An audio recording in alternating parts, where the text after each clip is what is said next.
Hello मेरे प्यारे बच्चों, मैं सर्वेश यादव। मेरे YouTube channel physics with Sarvesh में आपका बेहद स्वागत है। ठीक, बहुत बहुत स्वागत है, तहे दिल से आपका स्वागत है बेटा। और आज हम लोग क्लास 12th का फिजिक्स पढ़ेंगे और क्लास 12th के फिजिक्स का पहला चैप्टर चल रहा है। इस समय लगभग 11-12 क्लासेज हो चुके हैं। ठीक, और हमें उम्मीद है, मुझे जहां तक याद आ रहा है कि आज 13वां या 14वां क्लास होगा। ठीक, क्लास 12th का फिजिक्स का पहले चैप्टर का, जो कि सबसे बड़ा चैप्टर है पूरे फिजिक्स में, लगभग मेरे हिसाब से बहुत बड़ा चैप्टर है, जिसको हम कंटिन्यू कर रहे हैं। एकदम एक एक चीज को क्लियर करते हुए आगे बढ़ रहे हैं। और यदि आप ध्यान से देख लेंगे तो 1% क्या एक नंबर इधर उधर नहीं होने वाला है। इसलिए हर वीडियो को बेटा खूब ध्यान से आप देखें। एकदम फ्री में पूरा फिजिक्स और केमिस्ट्री हम आपको पढ़ाने वाले हैं। और आप बस आपकी जरूरत है कि आप कितना मेहनत से पढ़ रहे हैं। एकदम क्वालिटी के साथ पढ़ाने वाले हैं। यदि कोई दिक्कत आती है या किसी तरीके से नहीं समझ में आता है तो आप जरूर बताएं। ठीक, और इसके साथ साथ अपने दोस्तों, अपने मित्रों में जरूर इसको शेयर करें। ठीक है बेटा, तो चलिए हम लोग आगे बढ़ते हैं। आज क्लास 12th का फिजिक्स का लगभग हमें जहां तक याद है 13वां क्लास है। वैद्युत ध्रुव के कारण वैद्युत क्षेत्र की तीव्रता, उसमें तीसरा और लास्ट है किसी भी बिंदु पर वैद्युत क्षेत्र की तीव्रता। और आप जरूर देखें, ध्यान से सुने बेटा। ठीक,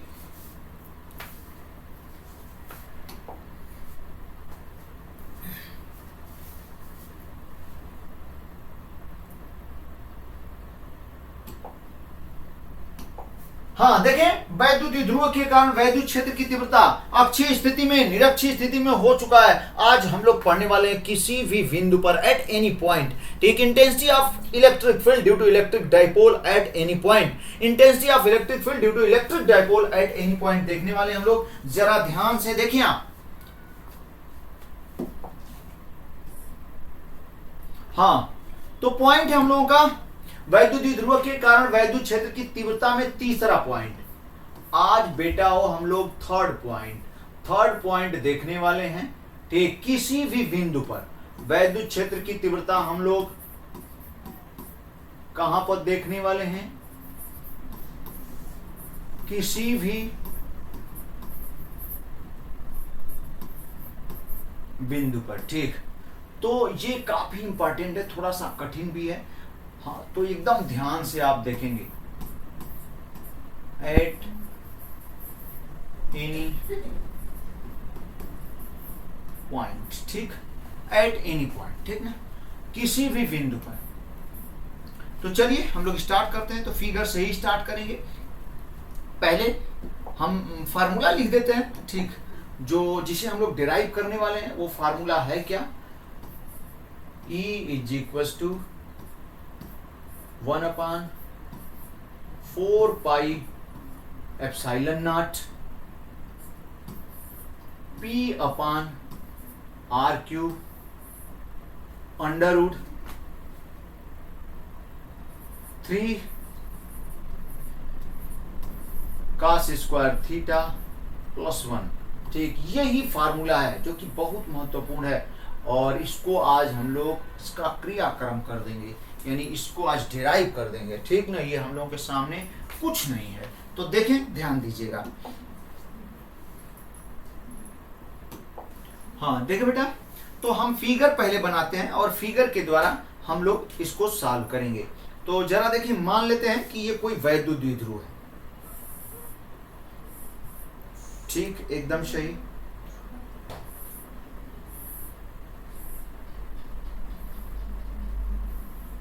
ये कोई क्या है भैया? वैद्युत द्विध्रुव है, पॉजिटिव चार्ज है और ये नेगेटिव चार्ज है, जैसा कि आप देख रहे होंगे। ठीक, अब क्या है इसका? ये वैद्युत द्विध्रुव गुण है। इस यहाँ पे हम दिखाने की कोशिश कर रहे हैं, ये मध्य बिंदु है। अब ये किसी भी बिंदु पर वैद्युत क्षेत्र की तीव्रता होने का मतलब ना ही अक्ष पर ना ही निरक्ष पर। अक्ष और निरक्ष हम लोग जान चुके हैं। तो चले, इसका मतलब किसी भी बिंदु पर। तो हम यहां पर कोई पॉइंट ले लेते हैं। ठीक, यहीं पर ले लिया हमने, ध्यान देना है आप। यहाँ पे कोई पॉइंट ए ले लिया और यहाँ पर इस वैद्युत ध्रुव के कारण वैद्युत क्षेत्र की तीव्रता हमें क्या करनी है? ज्ञात करनी है। ये वाला जो आवेश है वो क्या है? प्लस क्यू है। ये वाला आवेश भैया हो वो क्या है? माइनस क्यू है। और इस बिंदु पर हमें वैद्युत क्षेत्र की तीव्रता क्या करनी है? ज्ञात करनी है।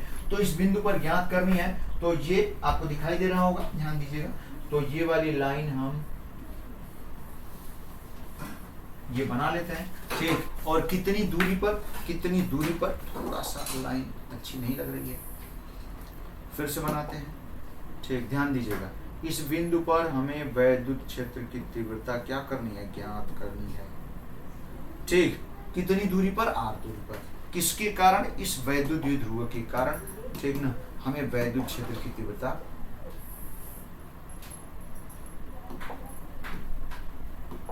अभी सही बन जाएगा एकदम, हाँ ये मध्य बिंदु है, ठीक है, कोई बात नहीं, ठीक। अब चलिए ध्यान देना है, इस बिंदु पर कितनी दूरी पर, r दूरी पर, भैया r दूरी पर वैद्युत क्षेत्र की तीव्रता ज्ञात करनी है। और इसका जो पहले से एकदम मेन वैद्युत द्विध्रुव है, उसका वैद्युत द्विध्रुव आघूर्ण हमने दिखा दिया यहाँ,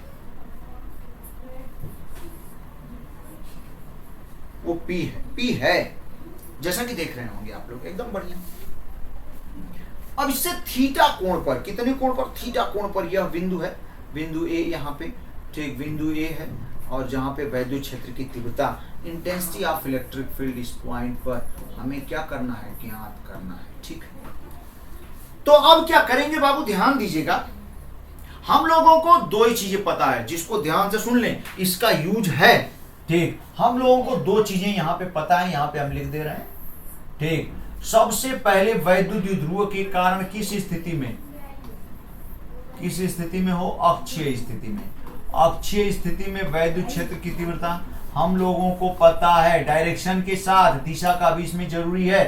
तो वैद्युत क्षेत्र, अक्षीय स्थिति में वैद्युत क्षेत्र की तीव्रता एक एक बच्चे को पता होना चाहिए। ध्यान दें, फिगर हल्का सा बना देते हैं, ये क्या है, कोई वैद्युत द्विध्रुव है, ध्यान दीजिएगा भैया कि ये कोई क्या है, वैद्युत द्विध्रुव है, ये क्या है, पॉजिटिव चार्ज है, नेगेटिव चार्ज है। इसके अक्ष पर इसका खुद का वैद्युत द्विध्रुव आघूर्ण कितना है, P है।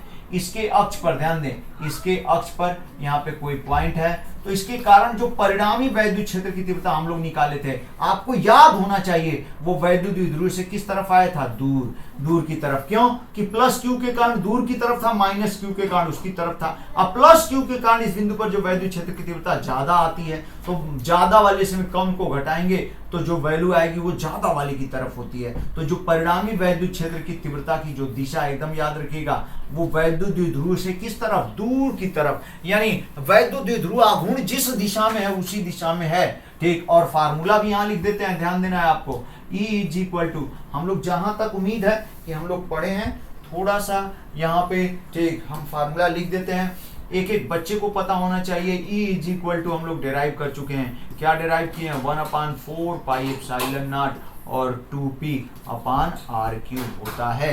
इसी तरीके से ध्यान देना है हम लोगों को, ठीक ठीक ठीक, एकदम सही। ध्यान देना बेटा, निरक्षीय स्थिति में, थोड़ा निरक्षीय स्थिति में भी देख लीजिए, फिगर देखें आप, एकदम ध्यान से देखिएगा। अभी पिछले क्लास में हम लोगों ने निरक्षीय स्थिति के बारे में भी पढ़ा हुआ है। तो वैद्युत द्विध्रुव के कारण निरक्षीय स्थिति में, ठीक, तो ये मध्य बिंदु है, वैद्युत द्विध्रुव आघूर्ण कितना है, P है, इसके निरक्ष पर,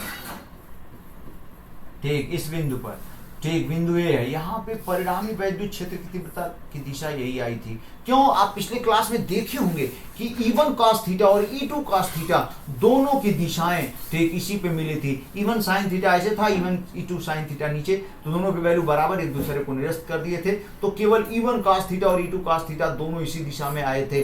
तो यहाँ पे जो परिणामी होगा उसकी भी दिशा दोनों के योग के बराबर इसी दिशा में होगी ना। तो डायरेक्शन एकदम याद करेंगे, निरक्षीय स्थिति में जो किसी बिंदु पर वैद्युत क्षेत्र की तीव्रता की दिशा वैद्युत द्विध्रुव आघूर्ण के ठीक विपरीत, जिस दिशा में वैद्युत द्विध्रुव आघूर्ण है भैया, उसके ठीक विपरीत दिशा में है। तो यहां पर, और वैल्यू भी हम लोग पढ़ चुके हैं। तो E इज इक्वल टू, एकदम याद रखिएगा, निरक्षीय स्थिति वाला 1/4 पाई एप्सिलॉन नॉट और P अपान क्या है, r³। इतनी चीजें आपको आनी चाहिए, ठीक भैया हो, इतनी चीजें आपको आनी चाहिए। तो चलिए, ठीक, हम लोग आगे बढ़ते हैं। ये दोनों आपको पता होना चाहिए, वैल्यू के साथ साथ दिशा भी, वैल्यू के साथ साथ दिशा भी पता होनी चाहिए, तभी हम इसको समझा पाएंगे।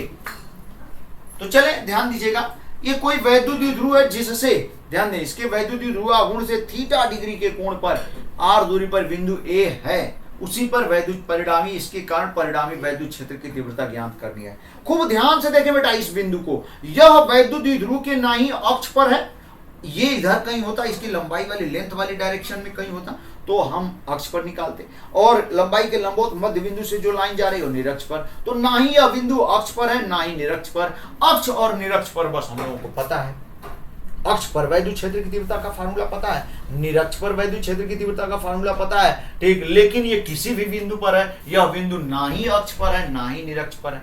अब बात फंस गई, काफी फंस गई। तो अब हम लोग क्या करेंगे बेटा, ध्यान दीजिएगा। अब हम लोग क्या करने वाले हैं, जरा इसको ध्यान से देखिए, समझिए, ठीक ना। तो देखें, समझने की कोशिश करें। क्या करेंगे हम लोग, सुनेंगे। तो इसके लिए कोशिश ये करना होगा कि इसी वैद्युतीय ध्रुव आघूर्ण से कुछ ऐसा वैद्युतीय ध्रुव आघूर्ण तैयार किया जाए, ठीक, जिसके अक्ष पर यह बिंदु हो जाए या निरक्ष पर हो जाए। तो देखिए बेटा, ध्यान दीजिएगा, ये जो वैद्युतीय ध्रुव आघूर्ण आप देख रहे हैं ना, इसको दो घटक में हम लोग डिवाइड करेंगे। कितने घटक में डिवाइड करने वाले हैं, दो घटक में। ध्यान दीजिएगा, इसको हम लोग दो घटक में डिवाइड करेंगे। P को दो घटक में, किसी भी सदिश को उसके दो घटक में डिवाइड कर सकते हैं। एक घटक को इस वाली लाइन पर लाएंगे और दूसरे घटक को इसके ठीक। एक चीज जानिए, एकदम हमेशा के लिए याद रखिएगा, ठीक भैया हो, हमेशा के लिए याद रखेंगे कि किसी भी सदिश को जब उसके दो घटकों में डिवाइड करते हैं तो वो दोनों घटक एक दूसरे के लंबवत होते हैं, ठीक। मेरे कहने का मतलब समझें, जैसे कोई वेक्टर है ये, ठीक, ये वेक्टर क्या है, ए है, इसके दो घटक में डिवाइड करेंगे तो एक क्षैतिज घटक एक ऊर्ध्वाधर घटक आएगा, ठीक। तो ये जो क्षैतिज और ऊर्ध्वाधर हमेशा दोनों घटक, इसके जो दोनों घटक होंगे वो हमेशा कितने पर होंगे, 90 डिग्री पर, हमेशा लंबवत। तो चले इसका एक घटक ये नहीं है कि क्षैतिज में ही लेंगे लंबवत में, ऐसा नहीं, कोई भी घटक किसी दिशा में ले सकते हैं, लेकिन जो दूसरा घटक लेंगे तो उसके लंबवत ही आएगा। तो इसका एक घटक इस पर आ रहा है, तो ध्यान देंगे ये P है, ठीक। तो ध्यान देंगे बेटा, ये कोण कितना है, थीटा। ये कोण कितना है, थीटा, ठीक है, एकदम सही। तो ये P है, तो इसका इस पर जो घटक आएगा, हाँ, इसका जो इस पर घटक आएगा वो क्या होगा, P cos थीटा। क्या होगा भैया, वो P cos थीटा होगा, ठीक। इसका इस पर जो घटक आएगा P cos थीटा, और दूसरा घटक इसके ठीक लंबवत, इस वाले घटक के लंबवत ही होगा। जब डिवाइड कर रहे हैं तो ये नहीं कि एक घटक डिवाइड, नहीं, दूसरा घटक भी होगा जो इसके ठीक लंबवत होगा। तो इसके ठीक लंबवत हमें जहां तक लग रहा है कि यही होगा, ठीक। ये दूसरा लंबवत घटक हो गया, ठीक ना। इसका तो ये जब P cos थीटा है तो इसका जो लंबवत घटक है वो क्या होगा भैया, P sin थीटा। ये P sin थीटा होगा, ठीक है। लेकिन एक चीज जानिए कि यदि वैद्युत द्विध्रुव आघूर्ण मिल रहा है, ये वैद्युत द्विध्रुव आघूर्ण P cos थीटा मिल गया, ये वैद्युत द्विध्रुव आघूर्ण P sin थीटा मिल गया, इसका मतलब जब वैद्युत द्विध्रुव आघूर्ण है तो किसी न किसी वैद्युत द्विध्रुव के कारण ही होगा, या किसी, भाई वैद्युत द्विध्रुव आघूर्ण तो वैद्युत द्विध्रुव का ही होता है। तो ये P cos थीटा किसी न किसी वैद्युत द्विध्रुव का है, तो वो वैद्युत द्विध्रुव हम तैयार कर लेते हैं, इसकी दिशा में ही तैयार कर लेते हैं। तो ये वैद्युत द्विध्रुव तैयार हो रहा है, जरा ध्यान दीजिएगा।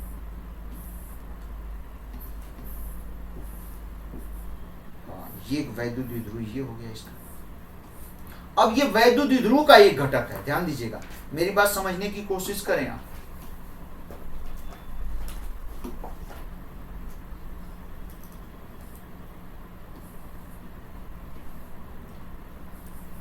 ये कोण थीटा है, ठीक है, एकदम सही। अब देखिए एक वैद्युत द्विध्रुव ये तैयार हो गया, ठीक। अब दूसरा ये वैद्युत द्विध्रुव आघूर्ण है तो इसका भी एक वैद्युत द्विध्रुव होगा, क्योंकि उसी वैद्युत द्विध्रुव का एक वैद्युत द्विध्रुव आघूर्ण होगा, तो उसको भी हम लोग तैयार कर लेते हैं, जरा ध्यान दीजिएगा, ठीक। वो इस पे हम बना देते हैं,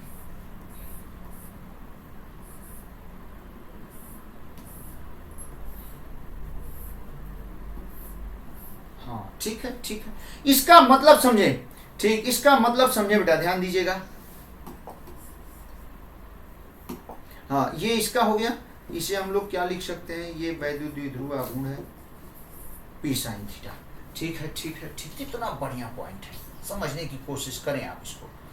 इसका मतलब इस वैद्युत द्विध्रुव के ये दोनों घटक हो गए, इसका वैद्युत द्विध्रुव आघूर्ण P के ये वैद्युत द्विध्रुव आघूर्ण दोनों घटक हैं। ये वैद्युत द्विध्रुव आघूर्ण P cos थीटा ये किस वैद्युत द्विध्रुव का है, इसका है, और ये P sin थीटा जो वैद्युत द्विध्रुव आघूर्ण है ये इसका है। चाहे तो इनका नाम भी हम लिख लेते हैं, ये कौन है, XY है, ठीक। अगर इसको लिखना चाहें हम, ठीक, इसको ये यहाँ पे प्लस माइनस, तो इसे क्या लिख पाएंगे बेटा, X डैश Y डैश, ठीक। और लास्ट वाले इसको लिखना चाहेंगे हम, ध्यान दीजिएगा, तो हम क्या लिख सकते हैं, ये इसे आया, ठीक, ये इसे, ठीक ना, x double dash Y double dash, ठीक, एकदम बढ़िया, सही है। अब देखें, अब जरा देखें, अब इसको भूल जाएंगे क्योंकि इसको दो घटक में डिवाइड कर लिया ना आपने, ठीक, इस वाले को एक्स वाई वैद्युतीय ध्रुव के दो घटक मिल गए, एक एक्स डैश वाई डैश और दूसरा x double dash Y double dash, तो अब इसको भूल जाएंगे। अब देखिए बेटा, ध्यान देंगे, खूब ध्यान से देखिए, इस वैद्युतीय ध्रुव का एक्स डैश वाई डैश का वैद्युतीय ध्रुवागुण पी कास थीटा है, जबकि x double dash Y double dash का वैद्युतीय ध्रुवागुण पी साइन थीटा है। अब यह बिंदु बेटा ध्यान देंगे आप, जो एक्स डैश वाई डैश वैद्युतीय ध्रुव है उसके अक्ष पर आ गया, जो x double dash Y double dash है उसके देखिए निरक्ष पर है, ठीक, मध्य बिंदु से होकर गुजरने वाली लंबवत लाइन पर है, तो ये निरक्ष पर है। अब एकदम क्लियर हो गया हम लोगों का। फिर से सुनिए आप, थोड़ा सा कठिन है यहीं पर, अगर ध्यान से नहीं सुनेंगे तो चीजें समझ में नहीं आएंगी। ध्यान दीजिएगा, हमारा क्वेश्चन क्या है कि एक वैद्युतीय ध्रुव है, मान लेते हैं एक्स वाई है, जिसका वैद्युतीय ध्रुवागुण पी है, इसके आवेश प्लस क्यू माइनस क्यू है, ठीक, और ठीक इससे थीटा डिग्री कोण पर, इससे थीटा डिग्री कोण पर स्मॉल आर दूरी पर एक बिंदु ए है, जहां पर हमें इस वैद्युतीय ध्रुव के कारण परिणामी वैद्युत क्षेत्र की तीव्रता ज्ञात करनी है, ठीक है। तो वह बिंदु जिस पर ज्ञात करनी है भैया, वो इसके ना ही अक्ष पर है ना ही निरक्ष पर है। यदि अक्ष या निरक्ष पर होता तो हमारे पास फार्मूला पता है और हम उसको बता देते, लेकिन वो ना ही बिंदु, वो किसी भी बिंदु पर, यानी ना ही वो अक्ष पर है ना ही निरक्ष पर है, तो अब क्या करेंगे। तो ध्यान दीजिएगा, ये जो इसका वैद्युतीय ध्रुवागुण पी है बेटा, इसको दो घटक में डिवाइड करते हैं, जिस थीटा डिग्री एंगल पर जो डिस्टेंस है जिस पर ज्ञात करना है उस पर एक घटक ले लेते हैं, तो दूसरा घटक उसके लंबवत हो जाएगा। तो जब थीटा जिस इससे लगा हुआ है तो वो घटक इसका पी कास थीटा हो जाएगा, और जो दूसरा बचा हुआ घटक है वो इसका पी साइन थीटा। अब ये पी वैद्युतीय ध्रुवागुण का एक घटक पी कास थीटा, दूसरा घटक पी साइन थीटा है भैया। तो ये जो पी कास थीटा वैद्युतीय ध्रुवागुण है तो निश्चित रूप से किसी न किसी वैद्युतीय ध्रुव का ही होगा। तो पी कास थीटा किस वैद्युतीय ध्रुव फिगर बनाएंगे, तो यह एक्स डैश वाई डैश का वैद्युतीय ध्रुवागुण है। फिर पी साइन थीटा जो वैद्युतीय ध्रुवागुण है, ठीक, फिर हम इससे होते हुए एक वैद्युतीय ध्रुव बनाएंगे, वो किसका है, X double dash P double dash, sorry, X double dash Y double dash वैद्युतीय ध्रुव का यह वैद्युतीय ध्रुवागुण है पी साइन थीटा, ठीक है। एकदम चल रहा है भैया, ध्यान दीजिएगा, ध्यान दे बेटा आप सभी, एकदम सही।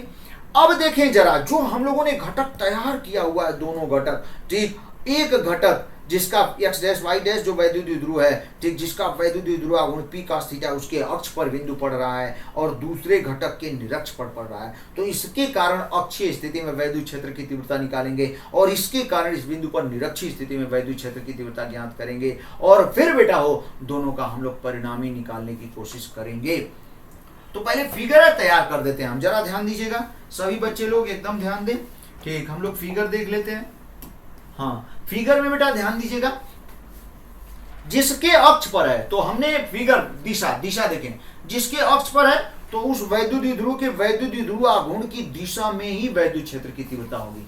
तो इसकी दिशा में बेटा ध्यान देंगे आप, इसकी दिशा में इस बिंदु पर वैद्युत क्षेत्र की तीव्रता हो जाती है, ठीक, और इसे हम लोग क्या दिखा देंगे, वेक्टर E1, ठीक, वेक्टर E1 ये ज्ञात करना ही था तो इसको हटा देते हैं हम, ठीक है। यहाँ पे वेक्टर E1 हो गया। अब देखिए बेटा ध्यान दीजिएगा, ये इसकी दिशा तो ये दिखाई दे रही है स्पष्ट, ठीक। अब निरक्ष वाले के, इसके निरक्ष पर यह बिंदु है, तो निरक्षीय स्थिति में जो वैद्युत क्षेत्र की तीव्रता इसके कारण इसके जो वैद्युतीय ध्रुवागुण की दिशा के ठीक विपरीत दिशा में होगा, जैसा कि फिगर में आपको देख रहे होंगे, ठीक। यहाँ पे देखिए, ठीक, ये वैद्युतीय ध्रुवागुण की दिशा ये है, तो इसके यहाँ पर इसके ठीक विपरीत दिशा में परिणामी वैद्युत क्षेत्र की दिशा होगी। तो इसके कारण इस बिंदु पर जो वैद्युत क्षेत्र की तीव्रता भैया इसके ठीक विपरीत दिशा में होगी, यानी हम बना लेते हैं इसे, ठीक। ये कौन आ गया, वेक्टर E2, ठीक, वेक्टर E2 आ गया, ठीक है, ठीक है, एकदम सही। अब दोनों के कारण जो परिणामी हम लोग निकालेंगे, ठीक, ध्यान दीजिएगा, परिणामी बेटा जब हम लोग निकालेंगे यहाँ पे परिणामी, तो समांतर चतुर्भुज बना लेंगे। क्या बना लेंगे, समांतर चतुर्भुज। आप सब 11th में पढ़े होंगे, समांतर चतुर्भुज बनाएंगे, सॉरी, ठीक, हम लोग समांतर चतुर्भुज बना लेंगे। इसका समांतर चतुर्भुज बनाने का तरीका आपको आना चाहिए। इन दोनों भुजाओं के समानांतर भुजाएं हम लोग खींच देंगे यहाँ पे, तो ये क्या बन गया, समांतर चतुर्भुज। और समांतर चतुर्भुज का जो विकर्ण होता है भैया वही दोनों का यहाँ पे क्या होता है, परिणामी, यानी ये क्या हो गया, वेक्टर E, अब यही ई की वैल्यू निकालनी है। तो चलिए ठीक एकदम स्टार्ट करते हैं टॉपिक को। अब तक तो हमने फिगर आपको समझाया, देख रहे हैं कितना कठिन है। ठीक, ध्यान दीजिएगा, अब तक तो हमने फिगर समझाया। अब देखिए जरा ध्यान देंगे आप, अब हम लोग कह सकते हैं P cos थीटा, हम यहां पे ध्यान दें आप, अब हम लोग यहां पे लिख सकते हैं P cos थीटा वैद्युत द्विध्रुव, समझे बेटा, P cos थीटा वैद्युत द्विध्रुव आघूर्ण वाले, P cos थीटा वैद्युत द्विध्रुव आघूर्ण वाले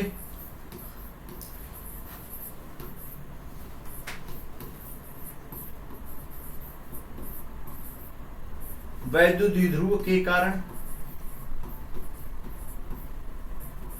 ठीक, P cos थीटा वैद्युत द्विध्रुव आघूर्ण वाले वैद्युत द्विध्रुव, ठीक, घटक के कारण, या ऐसे लिख देते हैं हम, ठीक है, ठीक, वाले घटक, हाँ, घटक वैद्युत द्विध्रुव के कारण किस पर, बिंदु ए पर, ध्यान दें बेटा, बिंदु ए पर वैद्युत क्षेत्र की तीव्रता, वैद्युत क्षेत्र की तीव्रता, ठीक, और उसे हम लोगों ने क्या माना है, E1, ठीक है, एकदम बढ़िया, E1 यहां पे इसके कारण P cos थीटा ना, P cos थीटा के कारण, ठीक, और वो किस स्थिति में है, वह बिंदु अक्षीय स्थिति में है, तो अक्षीय स्थिति वाला फार्मूला हम लोग यहां पे लिखेंगे, अक्षीय स्थिति में है, ठीक ना, तो अक्षीय स्थिति वाला यहां पे फार्मूला यूज करेंगे। तो अक्षीय स्थिति वाला फार्मूला हम लोग पढ़ चुके हैं, E1 इज इक्वल टू भैया 1/4 pi epsilon not 2p upon r cube होता है, 2p अपान r क्यूब। यहाँ अक्सर लोग 2p अपान r क्यूब लिखते हैं, लेकिन बेटा देखिए ध्यान दीजिएगा, यहाँ 2p नहीं 2p cos थीटा, क्योंकि P cos थीटा वैद्युत द्विध्रुव आघूर्ण के कारण अच्छी स्थिति में है, P cos थीटा, तो यहाँ क्या लिखना होगा बाबू, 2p क्या cos थीटा, ठीक है, एकदम से E1 आ गया अक्षीय स्थिति वाला। अब देखिए बेटा ध्यान दीजिएगा, अब हम लोग क्या लिख पाएंगे, P sin थीटा ना, इस वाले के कारण, जब इस वाले के कारण निरक्ष पर है, तो P sin थीटा वैद्युत द्विध्रुव आघूर्ण वाले, ठीक, आघूर्ण वाले घटक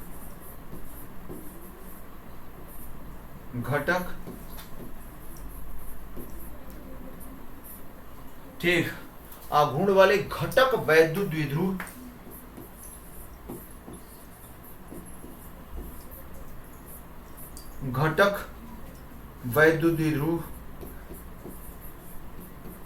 के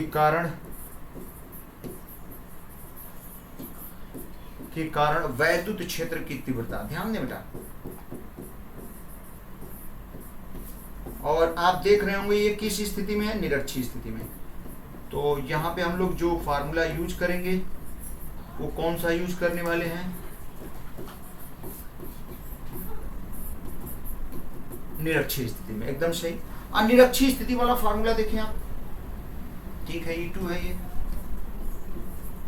E2 is equal to 1/4 pi epsilon naught, यहाँ पे अब P अपान r क्यूब होता है, लेकिन किसके कारण है, P sin थीटा वाले के कारण है, तो P sin theta upon r cube होगा, ठीक, एकदम सही, बहुत बहुत महत्वपूर्ण, ध्यान देंगे बेटा।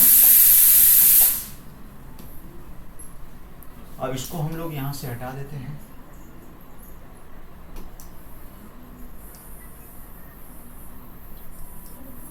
हाँ, अब खूब ध्यान से देखिएगा, ठीक ना, अब स्टार्ट हो रहा है महत्वपूर्ण पॉइंट, ध्यान देना है हम लोगों को।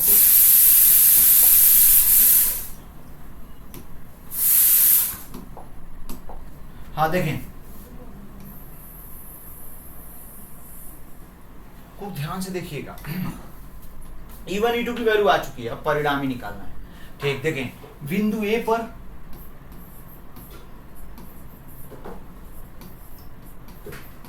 बिंदु ए पर क्या चीज, परिणामी वैद्युत क्षेत्र की तीव्रता। ठीक ना बेटा, बिंदु ए पर परिणामी वैद्युत क्षेत्र की तीव्रता। ठीक, ध्यान दें आप, बिंदु ए पर परिणामी वैद्युत क्षेत्र की तीव्रता क्या है, जरा देखिए आप, ध्यान देना है आपको।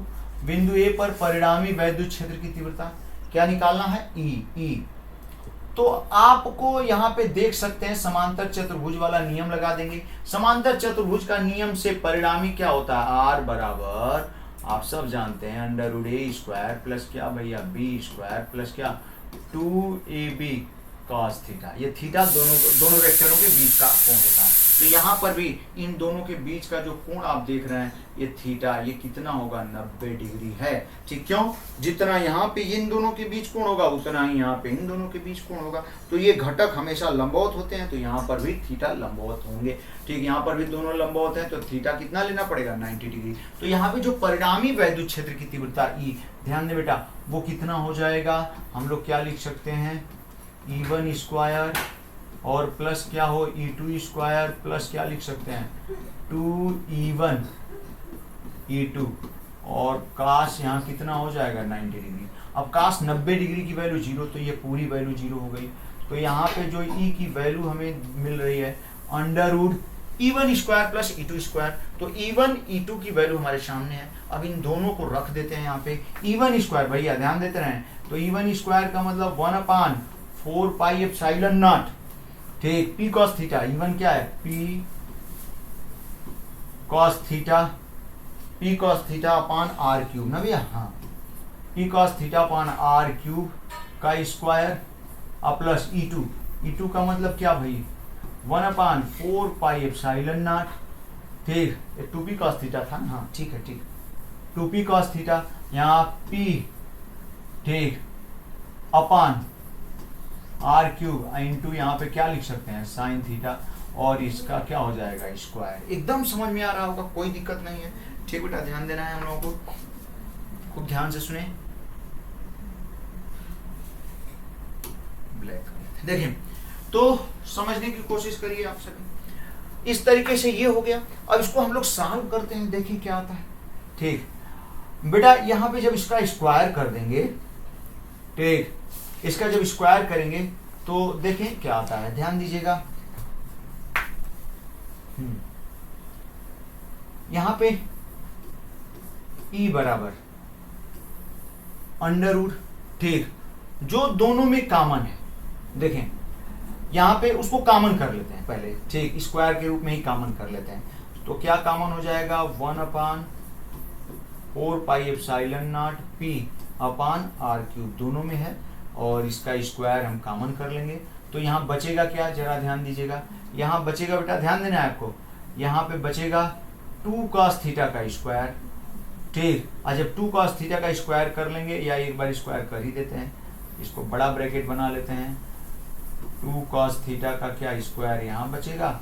ठीक, अब प्लस यहाँ तो साइन थीटा है, तो साइन थीटा का स्क्वायर कर देंगे, तो साइन स्क्वायर थीटा यहाँ बचेगा। ठीक है, एकदम बढ़िया, कोई दिक्कत नहीं। अब देखिए बाबू, इसको रूट से बाहर करते हैं तो क्या आ जाएगी वैल्यू, E = 1/4πε0। ठीक, ये P अपान क्या आ गया, R³।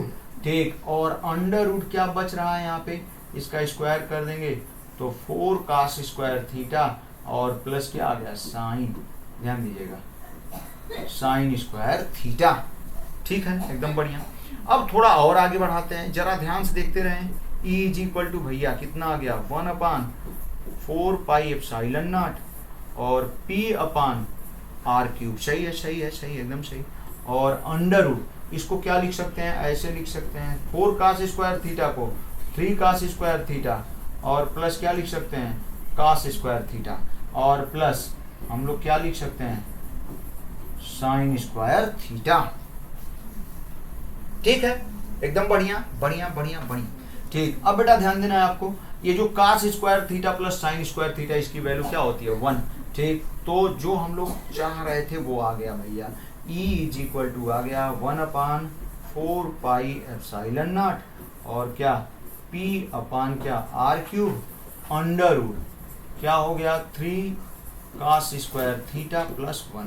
ठीक यही लाना था। इस तरीके से हम लोगों ने ठीक इस पॉइंट को प्राप्त किया। ठीक हाँ, किसी भी बिंदु पर E is equal to 1/4 pi epsilon naught p upon r cube 3 cos square theta plus 1। हम चाहे तो यहाँ से फिर अक्षीय और निरक्षीय वाला फार्मूला तुरंत प्राप्त कर सकते हैं। आप देखेंगे यहाँ से हम लोग अक्षीय स्थिति और निरक्षीय स्थिति वाला फार्मूला तुरंत प्राप्त कर पाएंगे। ठीक, तो इसमें दो केस बना देते हैं। केस फर्स्ट किस स्थिति में भैया, किस स्थिति में, अक्षीय स्थिति में। ठीक, अक्षीय स्थिति में आप जरा देखें, अक्षीय स्थिति का मतलब यह पॉइंट, ये जो पॉइंट दे रहे हैं इसके अक्ष पर आ जाएगा, और जब इसके अक्ष पर आ जाएगा तो ये थीटा कितना हो जाएगा 0।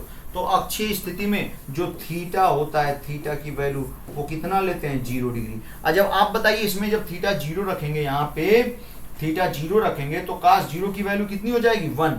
ठीक, cos 0 यहाँ पे एक स्टेप बढ़ा देते हैं, हम आपको समझा देते हैं 1/4 पाई एप्सिलॉन नॉट और p अपान आर क्यूब। ठीक है एकदम सही। और under root 3 cos square 0 degree और प्लस क्या 1। अब बताइए cos 0 की वैल्यू 1, 3 में 1 से मल्टीप्लाई करेंगे 3, अब प्लस 1 कितना 4, और 4 का रूट ले लेंगे तो कितना आ जाएगा 2, यानी 2p। इस तरीके से यहाँ पे जो फार्मूला मिल जाता है 1/4 पाई एप्सिलॉन नॉट और क्या मिल जाएगा 2p अपान आर क्यूब। अक्ष में होता है कि नहीं, यही होता है अक्षीय स्थिति में, एकदम सही, अक्षीय स्थिति में यही होता है। ठीक, और केस सेकेंड यदि लेंगे आप अपने से भी बना सकते हैं बेटा, ध्यान दीजिएगा। यहाँ पे यदि केस सेकेंड आपने लिया, हाँ जरा ध्यान देंगे आप, केस सेकेंड यदि लेंगे आप, यहाँ पे केस सेकेंड किस स्थिति में,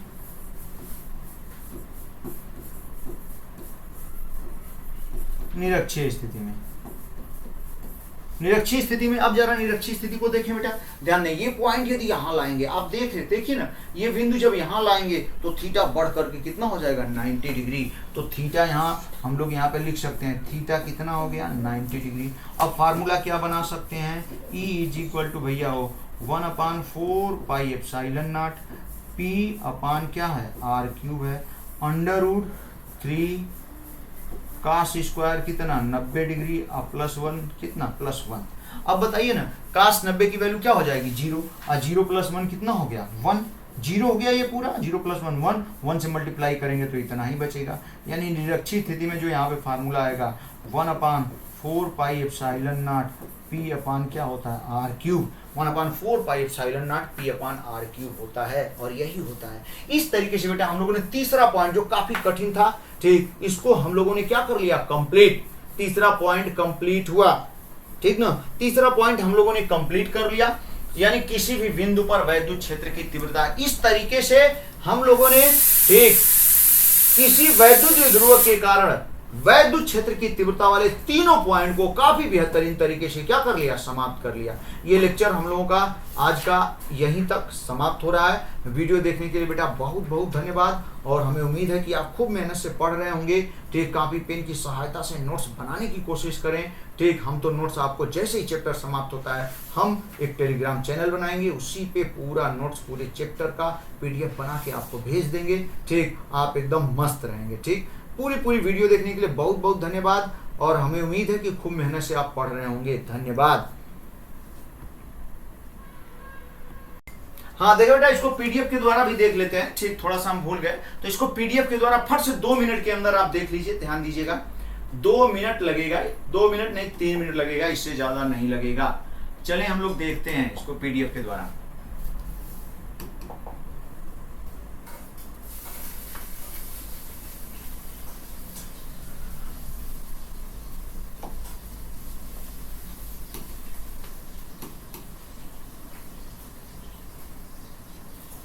हाँ देखें, किसी भी बिंदु पर एट एनी पॉइंट वैद्युत क्षेत्र की तीव्रता, जैसा कि आप देख रहे हैं हेडिंग आपके सामने है। ठीक, किसी भी बिंदु पर, हाँ किसी भी बिंदु पर वैद्युत क्षेत्र की तीव्रता, यहाँ पे एक वैद्युतीय ध्रुव है जिसकी लंबाई 12 है, इसके आवेश +q -q तथा इसके वैद्युतीय ध्रुव आघूर्ण p है। इस वैद्युतीय ध्रुव से r दूरी पर बिंदु A पर वैद्युत क्षेत्र की तीव्रता क्या करनी है, ज्ञात करनी है, जो कि यही फार्मूला है जो कि अभी अभी हम लोगों ने डिराइव किया हुआ है। चलिए फिगर देख लेते हैं, ध्यान दीजिएगा। एक वैद्युतीय ध्रुव है जैसा कि देख रहे हैं आप, x y है जिसका वैद्युतीय ध्रुव आघूर्ण p है। इससे थीटा डिग्री के कोण पर r दूरी पर एक बिंदु है A जिस पर वैद्युत क्षेत्र की तीव्रता हमें क्या करनी है, ज्ञात करनी है A पर। तो यह बिंदु आप देख रहे हैं ना ही अक्ष पर है ना ही निरक्ष पर है। तो अब क्या करेंगे, P को दो घटक में डिवाइड करेंगे, एक P cos theta, theta degree पर जो घटक मिलेगा वो cos थीटा, जो थीटा नहीं होगा वो sin थीटा। तो इसका अब कहेंगे कि क्यों आप थीटा पर ही डिवाइड कर रहे हैं, ठीक। तो इसका कारण है भैया कि हमें इस बिंदु, जिस बिंदु पर परिणामी वैद्युत क्षेत्र की तीव्रता ज्ञात करनी है, ठीक, वह बिंदु, ठीक, दो ऐसे वैद्युतीय ध्रुव हम तैयार करेंगे जिनके वो अक्ष और निरक्ष पर होना चाहिए, ठीक ना। ध्यान दे बेटा, अक्ष और निरक्ष पर होने चाहिए वह बिंदु, ठीक। तो अगर थीटा डिग्री पर एक P cos थीटा वाला वैद्युतीय ध्रुव बना देंगे, P cos थीटा वैद्युतीय ध्रुव आघूर्ण वाला वैद्युतीय ध्रुव, तो उसके अक्ष पर यह बिंदु हो जाएगा और इसके लंबवत दूसरा होगा तो आप स्पष्ट हो जाएगा कि उसके निरक्ष पर हो जाएगा P sin थीटा वाले वैद्युतीय ध्रुव आघूर्ण, ठीक, वैद्युतीय ध्रुव के कारण, ठीक है, एकदम बढ़िया। तो इसके अक्ष पर हो गया, इसके निरक्ष पर हो गया। तो अब क्या करेंगे, ठीक, P cos थीटा, ध्यान दें यहाँ पे देखिए, वैद्युतीय ध्रुव x y के वैद्युतीय ध्रुव आघूर्ण P को दो घटकों में वियोजित करने पर एक घटक P cos थीटा तथा दूसरा घटक P sin थीटा, इनके द्वारा वैद्युतीय ध्रुव, तैयार वैद्युतीय ध्रुव क्रमशः x डैश y डैश तथा x double dash y double dash हैं। वैद्युतीय ध्रुव x डैश y डैश के अक्ष पर बिंदु A है, अतः वैद्युतीय ध्रुव x डैश y डैश के कारण अक्षीय स्थिति में r दूरी पर बिंदु A पर वैद्युत क्षेत्र की तीव्रता दिशा P cos थीटा की दिशा में होगी, इसकी दिशा P cos थीटा की दिशा में, ठीक। देखें E1 = 1/4 pi epsilon not 2P cos theta upon r cube, अक्षीय स्थिति वाला फार्मूला। और वैद्युतीय ध्रुव आघूर्ण P का अगर P होता तो 2P अपान r क्यूब, लेकिन P cos थीटा इसलिए 2P cos theta upon r cube. अब वैद्युतीय ध्रुव x double dash y double dash के निरक्ष पर बिंदु A पर है, अतः वैद्युत क्षेत्र की तीव्रता कारण निरक्षीय स्थिति में r दूरी पर बिंदु A पर वैद्युत क्षेत्र की तीव्रता भैया, ठीक, आप देख रहे हैं E2 = 1/4 pi epsilon naught P sin theta upon r cube. अब देखें हम लोग यहाँ पे कह सकते हैं P cos थीटा और P sin थीटा एक दूसरे के लंबवत हैं, अतः E1 E2 भी एक दूसरे के लंबवत होंगे, अतः इनके बीच का कोण जो अल्फा है वो कितना होगा, 90 डिग्री।